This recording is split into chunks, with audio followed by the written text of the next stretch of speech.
We were married for 11 years. High school sweethearts, actually. We built everything together, our first tiny apartment, working terrible jobs to save up for our first house, sharing one old car between us for almost 3 years.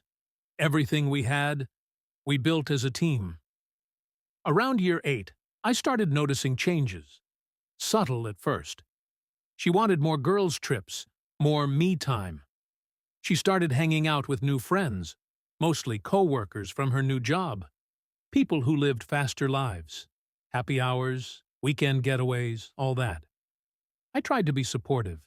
I thought, she's finding herself. It's healthy. But deep down, it felt like she was slipping away. Conversations became shorter. Affection faded.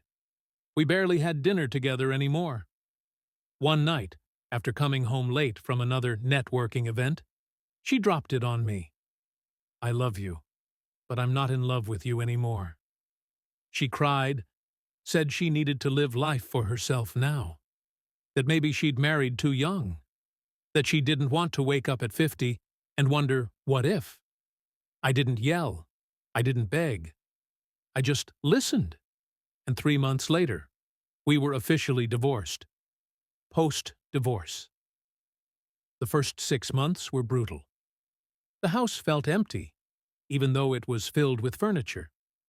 I missed the little things, her humming while she cooked, her cold feet under the covers, even the way she laughed at dumb commercials.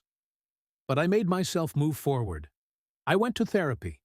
I picked up hobbies I had abandoned. I started going to the gym seriously, traveled a bit, worked hard at my job. And slowly, life started to look different, better, brighter. Not because I forgot her, but because I started remembering me. The first message. Almost a year after the divorce, I got a text from her out of nowhere. Hey, just wondering how you are. Miss talking to you. I stared at it for a long time. Part of me wanted to respond immediately, but I didn't. I left it on read for a day. Finally, I sent a short, polite reply. I'm doing well. Hope you are too. That opened the floodgates. She started texting more and more, telling me about how hard dating was, how exhausting it was meeting guys who just wanted hookups, how lonely she felt in her new apartment, how none of her new friends were really there for her. And then came the big confession. She said she regretted leaving, that she thought she needed more, but realized the life we had was the more she actually wanted. Stability, partnership, real love. She told me she still loved me, that she wanted another chance. What she didn't know. By then, my life had moved forward. I was seeing someone who was kind, supportive, passionate, someone who didn't make me feel like a boring starter husband. More importantly, I had found peace, and I realized I didn't want to give that up, not even for nostalgia. I told her that, kindly, calmly.